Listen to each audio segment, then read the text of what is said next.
கவலைன்றது என்ன? ஏதோ ஒன்று இன்னும் நடக்கலை, ரைட்? அல்லது ஏதோ ஒன்று எனக்கு கிடைக்கல, ஏதோ ஒன்று எதிர்பார்த்து கொண்டு இருக்கிறேன், அது இன்னும் என்ன செய்யலை, வந்து சேரலை. அல்லது நடக்க போகிற ஒரு விஷயத்தை குறித்து பயம், அல்லது நடக்காத ஒரு விஷயத்தை குறித்து பயம், ஏதோ ஒன்று. அதை நம்ம பின்னாடி பார்க்கலாம். என் அன்பு தேவனுடைய பிள்ளைகளே, இப்படி நான் அடைய நினைக்கிற உலக பிரகாரமான காரியங்களை விட ஆண்டவராகிய இயேசு கிறிஸ்துவுக்கு அதிக முக்கியத்துவம் கொடுத்தாலே எளிதில் கவலைகளையும் ஆங்ஸைட்டியும் நம்ம என்ன செய்ய முடியும், ஜெயிச்சிட முடியும். மறுபடியும் சொல்கிறேன், எனக்கு இன்னும் நடக்கலையே அப்படின்னு நீங்கள் எதிர்பார்த்து கொண்டிருக்கிற உலக கவலைகளை காட்டிலும், உலக பிரகாரமான தேவைகளை காட்டிலும் என் ஆண்டவராகிய இயேசு தான் எனக்கு முக்கியம்னு உங்களுடைய கமிட்மெண்ட்டை ஆண்டவராகிய இயேசுவின் மேலே நீங்கள் வச்சிங்கனாலே நம்மை சுற்றி நம்மை அழுத்தி நிற்கக்கூடிய பல விதமான கவலைகளை விட்டு நம்ம செய்ய முடியும், வெளியே வர முடியும்.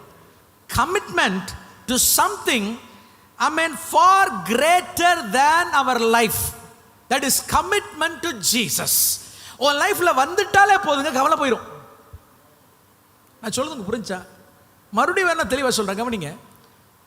உங்களுடைய முழு அர்ப்பணிப்பையும், உங்க முழு வாஞ்சையையும், உங்க முழு விருப்பத்தையும், எனக்கு யார் தான் வேணும், இயேசு தான் வேணும்னு நீங்க முழுசா இதை தான் உங்க ஆசையா உங்க ஏக்கமா வச்சிட்டீங்கன்னா ஆட்டோமேட்டிக்காகவே மற்ற விஷயங்களை பற்றி கவலைப்படுவதற்கு உங்களுக்கு நேரமே இருக்காது. பவுல் அதான் செஞ்சார்.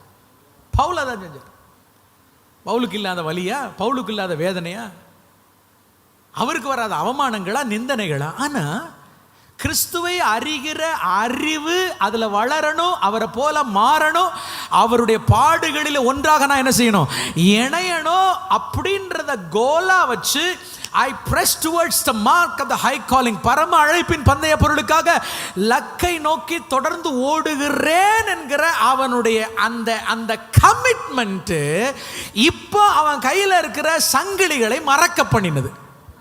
ஒரு அல்லேலூயா சொல்லுங்க பாருங்க. 1 லெட்டரா 2 லெட்டரா? அப்போஸ்தலனாகிய பவுல் சிறையில் உட்கார்ந்து நிருபங்களை அவர் எழுதுகிறார் என்றால், என் அன்பு தேவனுடைய பிள்ளைகளே, அவர் is fully committed to Jesus. அவருடைய mind is committed to Jesus. அவருடைய எண்ணங்கள்லாம், அவன் சிந்தனைகள்லாம், அவன் யோசனைகள்லாம் இயேசு இயேசு இயேசு, தேவனுடைய ராஜ்யம் தேவனுடைய ராஜ்யம் தேவனுடைய ராஜ்யம் அவன் திங்க் பண்ணிக்கிட்டே இருக்கிறதுனால சரீரத்தில் இருக்கிற ஒரு வலி கூட அவனுக்கு என்ன செய்யல, பெருசா தெரியல. பிள்ளைகளை, இதுவே உங்களுக்கு பெரிய விடுதலையை கொடுத்துரும். இதுவே உங்களுக்கு பெரிய விடுதலை கொடுத்துரும். இதுதான் மிக முக்கியமான ஆன்டிடோட்டே, மிக முக்கியமான மருந்தே. இன்னிலிருந்து தீர்மானம் எடுங்க. வாழ்க்கையில் நீங்கள் எல்லாருமே கவலைகளோடு இருக்கிறீங்க, இல்லைன்னு சொல்லலை. எல்லாருமே தேவைகளோடு இருக்கிறேன், இல்லைன்னு சொல்லலை. ஆனால் உங்களுடைய கமிட்மெண்ட்டை மாற்றுங்க.